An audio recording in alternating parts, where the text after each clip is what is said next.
Good afternoon, everyone. My name is Christopher Clement, Executive Director of Engagement and Enterprise Projects with the Saskatchewan Public Safety Agency. Today, the SPSA will provide a technical overview of the wildfires in the province. I'd also like to note that we are recording the call. Recording will be posted on Facebook and YouTube following this call. Today, we'll hear from Honorable Tim McLeod, Minister of Corrections, Policing and Public Safety, as well as SPSA's Vice President of Operations, Steve Roberts. We do have a hard stop at 2 p.m., so we will ask members of the media to ask one question.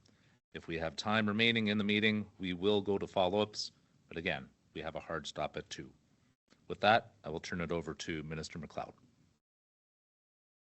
Well, thank you very much, Chris. And I think what I'll do is first I'll start by allowing Steve to make a technical update, and then we'll provide a few comments after that. And that will conclude the presentation portion, then we'll open to questions after that. So Steve, go ahead. Okay, thank you.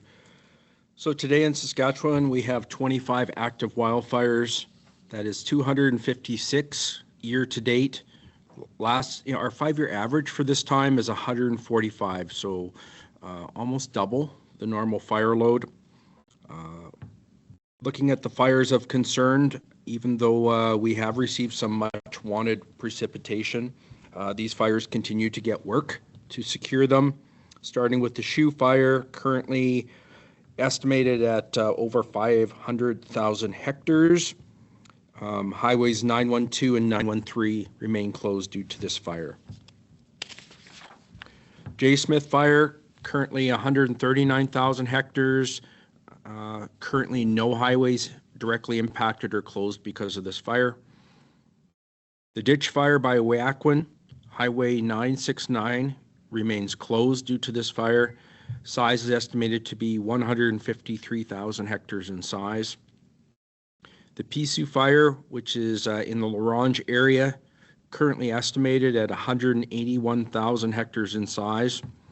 Highway 2 North and 102 North in the vicinity of LaRange are impacted by this fire and may be intermittently closed for access. Wolf Fire west of Denair Beach, currently Highway 167 is closed due to this fire, as well as 106 from the 135 junction to Creighton. Fire is estimated at 130,000 hectares. The Pelican Fire north of Pelican Narrows, 135 access has been restored, and that fire currently estimated at 34,000 hectares. Club Fire, which is in the Creighton area, currently 17,000 hectares on the Saskatchewan side, 60,000 hectares total size. Highway 167 remains closed due to this fire, and they continue work with our Manitoba partners on this joint border fire. As a summary, currently we have recorded and confirmed 295 values have been damaged or completely lost by fire so far this year. Evaluations continue in multiple locations today to verify asset loss due to fires.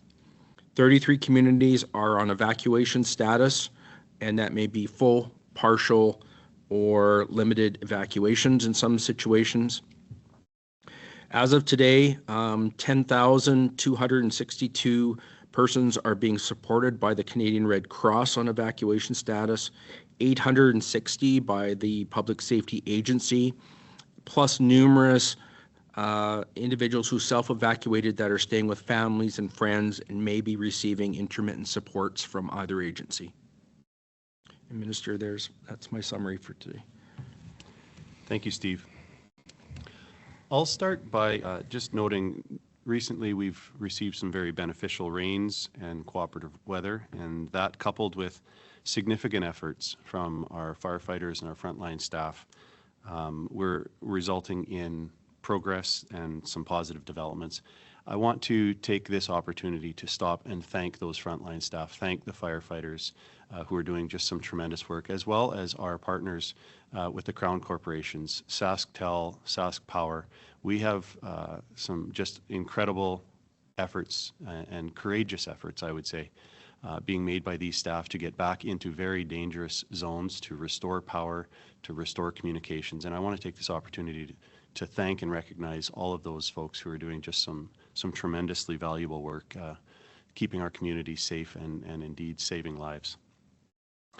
The evacuation order has been lifted for Evacuee, and the residents of that community are now able to safely return home.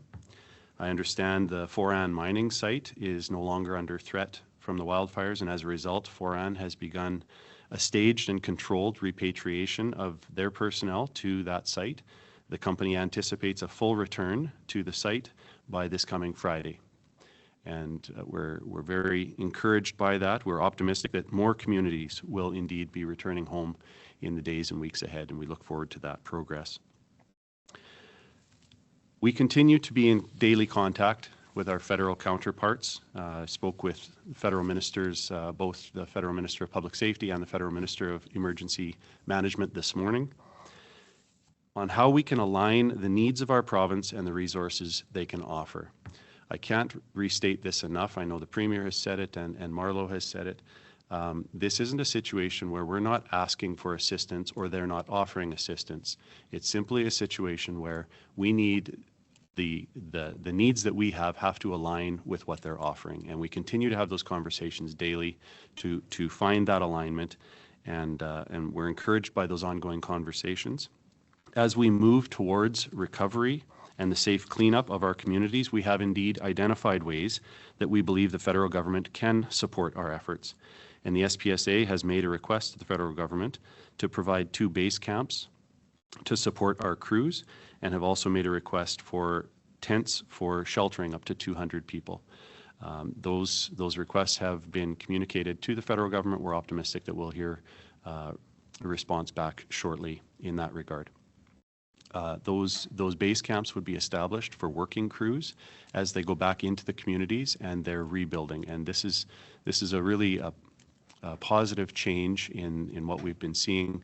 We're now turning a corner, I would say, and optimistic. Still much work to be done, but preparing for that next phase, making sure that we are ahead of the cleanup efforts and the rebuilding efforts that we know are to come. With that, I'll conclude my remarks and welcome any questions. Thank you, Minister. We will go online for questions to begin with. Stephanie, if you can call the first question, please. Sure. Christopher, please say your outlet and 1 question. Yeah, Chris Vandenbrinkle with Global News Saskatoon. Question more for Steve, I suppose, in this. Steve, looking at the fire borders on the SPSA maps, it looks as if some of these fires have merged, or is that just already burned area? Looking specifically at the Ditch and Shoe fires, their borders seem to be overlapping, as well as the I believe it's the Pelican and the Wolf and Club fires. So some of them actually have merged. The reason there seems to be some overlap is, of course, because we ascertain some of the borders by thermal imaging. So it's mapping the heat, not necessarily the flame on the ground. And in some cases where the fires have merged, we've actually turned them into one fire, such as the Shoe fire. But there's others for logistical reasons, such as the Ditch fire and the Shoe fire, that we do not want to merge together because of logistical reasons. They're being managed from different areas of the province. So we've kept them separate, even though their borders touch at some point.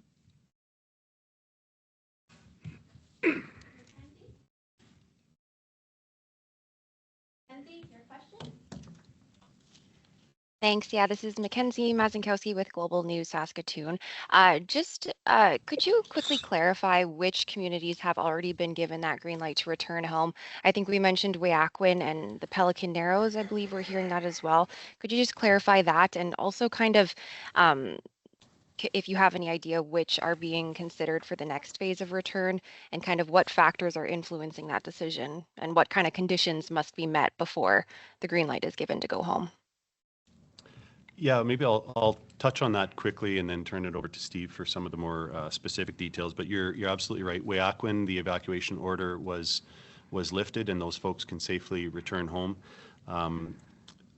I think it's important to point out that repatriation is always a community decision made by the community leadership, and we hope that they would do that in consultation with the Saskatchewan Public Safety Agency, who have assessment teams that go in and make sure that it is safe for people to return.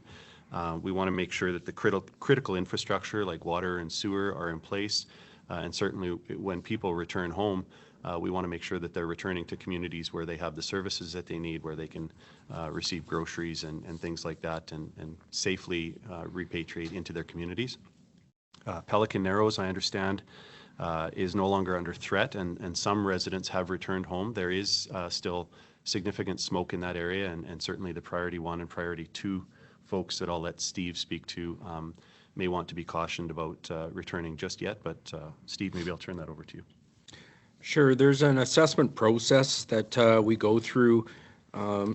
Interesting us, it is the same assessment process that happens before an evacuation occurs. So some of the factors are immediate fire threat, smoke threat, sustaining critical services like medical, power, communication, and access. So if some of those become compromised, we'll often see an evacuation occur. So those are the same things we consider before we recommend people move back, is because they're going to need, some people will need that access. So if you are a person receiving health services, could be anything, you could have routine medical appointments, dialysis, and you have to get in and out of your community twice a week. If access is a compromising issue, it may not be suitable for you to return to your community. If you are someone with a chronic medical condition and can't tolerate smoke, the community could be safe from fire threat, but drift smoke could be problematic for days to come, whereas the recommendation may be is those people do not return. In addition to that, once an evacuation has occurred, there's a number of things that stop in those communities. So if we take Pelican Narrows, no one's been restocking the grocery store. No one's been in the hospital to ensure that the hospital is ready to receive patients. No one has filled up the gas at the local gas station. So when people come back and want to reestablish their lives in their homes and do cleanup and restock their fridges and get on with their life, they have to have those critical resources. So often we stage those or recommend staging those so that people who arrive aren't further inconvenienced by not having the critical things they need. Anything from cell service to power, critical. You can have groceries and bring them back, but if you don't have any power in the community, your fridge isn't working. So, we have to look at some of those things. We ask the community officials to look at them as well. And then decide if you're in, the ability to have them quickly removed again may also be compromised if there's an access issue. So it has to be sort of a much longer based decision, and there are a number of factors. So we do an assessment, we share it with community leaders. Ultimately, community leaders will decide which communities and which members of those communities should be returning and on what time frame. Carla? Hi, Carla Shinkarek here with CTV Saskatoon. Thank you for taking my question. I did reach out to the province about this. My question is about support, and they said that you should be able to answer that here in this news conference, so here's hoping. So I talked to a mother of 5 from Creighton who said she's spent about over $7,000 already on fuel, supplies, food, and just necessities for her kids, and hasn't received anything yet in the way of monetary support. So just wondering why that might be. Certain people haven't received anything yet, and what you would like to tell these people that are still waiting. She was evacuated on the 27th of May. Thank you. Thanks for the question, Carla. I would say a couple of things. Of course, when it's been identified that when folks evacuated, they either registered with the Canada Red Cross or with the SPSA. If they registered with the SPSA and they have questions or issues, we would encourage them to call that 1-855 number. That's 1-855-559-5502, and they'll receive answers and assistance at that number. If they are registered with the Canadian Red Cross, the number that they call is 1-800-863-6582. And similarly, They should receive the answers to the questions and immediate supports. We have teams on the ground in our evacuation sites that the SPSA is manning, making sure that the supports are there and that the staff are there to answer those questions or concerns as they may arise. And the Red Cross, of course, we have contributed $15 million to assist in their efforts in this regard, and we're expecting that if they're the ones delivering the supports to evacuees, that they would be equally responsive to anybody that's expressing concerns to that organization. Thank you. Our next question comes through the chat function from Sam McKay. She asks, how can we say we've turned a corner when more than 1 million hectares are currently on fire?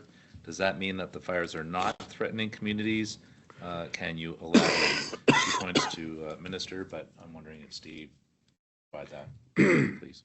Yeah, there's still a lot of fires, but the simple factor is same amount of area, but much of that area has already burnt. So really you're looking at the perimeters of those fires, and the biggest issue that's affecting the threat level is how active those edges are. And with the changes in weather, cooler overnights, more resources on the ground, we are being able to hold those edges, which means we're reducing the threat or likelihood of further evacuations or damage. So that's why, even though the fire sizes haven't changed, that this situation over the last couple of days has made a difference in how we can make progress on these fires and hold them in the places they are and not escalate the threat factor. Aiden, your question? So Hallie wouldn't be covering? So, Aiden Jagger with Saskatoon Star Phoenix. I was just wondering, do you have any response to the NDP or evacuees' concerns about the Premier not seeking assistance from the military? Well, as I said earlier, and the Premier and Marlo have said several times, the ask for assistance needs to align with the resources that are available. And what the military are offering in other provinces, aerial evacuations of remote communities. Well, that's not a need that we have here in Saskatchewan at this point in time. Or Type 3 firefighters. Well, that's not a need that we have at this point in time. The needs that we do have, we are putting out requests for, and those requests are being processed as we speak. And we're in daily contact with our federal counterparts, and they're more than willing to offer assistance, provided that assistance aligns with our needs. And I don't know how else to say it other than we are asking for what we need, and they are offering what they have. Sometimes those will align, and sometimes they won't. But the conversations are ongoing daily, and the assessments are happening regularly. And it's unfortunate if the NDP want to become political about it. This is a situation where lives matter and communities are at stake, and we're doing everything possible to provide the resources and the supports that those communities need, and our federal counterparts are offering what they have to give where that aligns with our needs. Okay, up next, Ashwarya. Good afternoon. The mayor of Air Ronge says she's filled with shame that evacuees in the tri-community area are falling through the gaps. She says residents have been given the runaround and that there's a major disconnect between the SPSA and Red Cross. Evacuees are being turned away, no support is being provided to them, and she's calling on the government to rectify the problems that these evacuees are facing. Could you please respond to that? Thank you. Sure. I would say no evacuees should be turned away from supports that they need. Certainly, if they're registered with Red Cross, they may be redirected to the Red Cross to make sure that where they're registered, the supports are being provided. And conversely, with SPSA registrants, Steve provided the numbers earlier. I think there's over 11,000 people that are receiving supports and services. And anytime you're looking at an emergency like this, there's going to be a lot of communication that needs to happen, and everybody's doing their level best to make sure that people are directed where they should be directed and get the resources that they need. And certainly we're providing as much access as we can to 1-855 numbers, 1-800 numbers. There's information for evacuees on the website to direct them to the appropriate places where they can find the resources and the supports they need if they have questions. Hallie? Good afternoon. This is Hallie here from CTV. There's several communities currently under a voluntary evacuation mandate, but members are anticipating that could soon shift to a full evacuation, like in Candle Lake, for example. How can residents of these communities prepare for this possible evacuation? And also, what is the criteria for the mandate to make that shift from voluntary to mandatory? I'll take that seat. Sure, we mentioned it earlier, it's up to leadership. So the leadership can be proactive and allow, people to know in advance that prepare yourself. Figure out what you would take, where you would go, what you would do. That's a proactive measure. Should be done, with everybody who knows that one day they might face an emergency. The decision to make it mandatory will base on a number of factors, including fire threat. In the case of Candle Lake, it'll be whether the shoe fire moves in an eastward direction towards Candle Lake, in a westward direction. If it stays stable and there's no movement, the threat is not going to increase. So, the leadership will work with their incident command team to look at the threat. Was it changing? Is it increasing? Is it decreasing? And based on that, they'll make a decision on whether they think their community is going to be better off to evacuate or to continue to stay and be on alert. Charlotte? Yeah, Charlotte Marshall from Radio Canada. It's a follow-up question regarding the evacuees. We've heard from them and from mayors that they don't get the difference between the help they can get from the SPSA and the one provided by the Red Cross, where they should ask for help. So can you walk us through how the SPSA make the decision of who's taking charge of a community or evacuees, and how do you split this help between you and the other agencies? So the definite answer is the leadership decides. If the leadership wishes to do their evacuation and utilize a third-party agency like the Red Cross, that is their decision, and they will guide their members or citizens to that service. If there are other communities that ask the Public Safety Agency to manage their evacuees, then we will do so and they will register with us. So it's not up to the citizens as much as the leadership of their communities to make that decision on where they're going to get services and who they're going to get it from. And each of those service bundles are a little bit different. And that's to be expected because people do business in different ways. Some will look at congregate houses, some will only look at hotels. Some will look at food vouchers, some will look at providing direct meals. So there's a different ways to solve some of these issues, and each service provider does it in a different manner.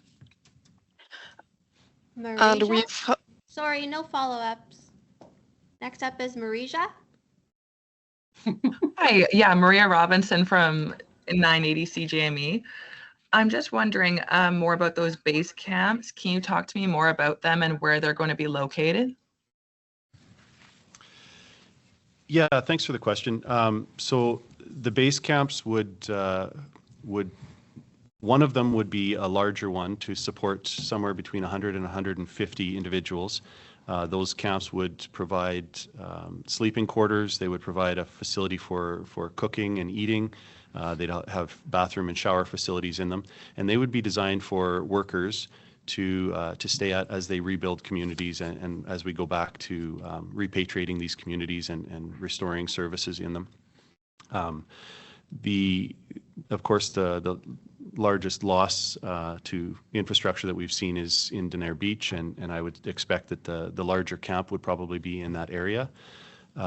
The smaller camp would support between 50 and 100 individuals, and has a ton of it would likely. Wondering if we could get it in. It would likely be your story somewhere in the Weyakwen-Larange area.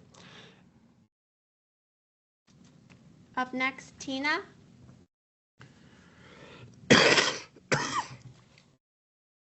Tina, you're up next. Might be on mute.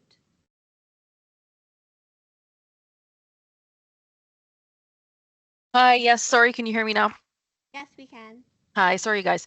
My question for today is I understand that there was some overwhelming support in regards to the Prince Albert Grand Council's request to fill 50 certified Type 3 firefighters to support wildfire efforts in La Ronge. So I was hoping you could speak to the fact that, it was successfully filled and how quickly those crews would be on the ground and if there may be a call out for more. So we continue to assess our opportunity to put Type 3 firefighters on the fire line. As those are coming from our incident commanders, we are indeed filling them. So we've already got some Type 3 firefighters working on certain projects. We expect that to continue as more fire line becomes contained and stable. So we will continue to resource Type 3 firefighters from any of our providers.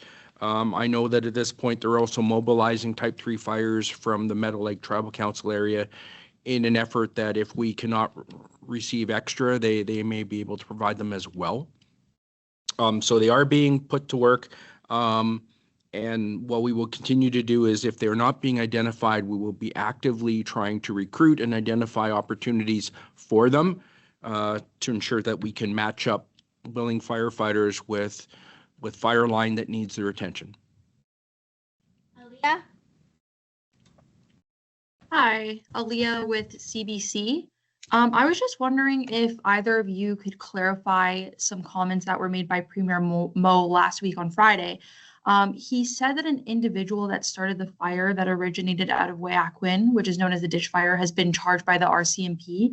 Is that correct? Are those arson charges directly connected to the wildfire, or is that something else? Because I think there's just a bit of disconnect and misclarification there.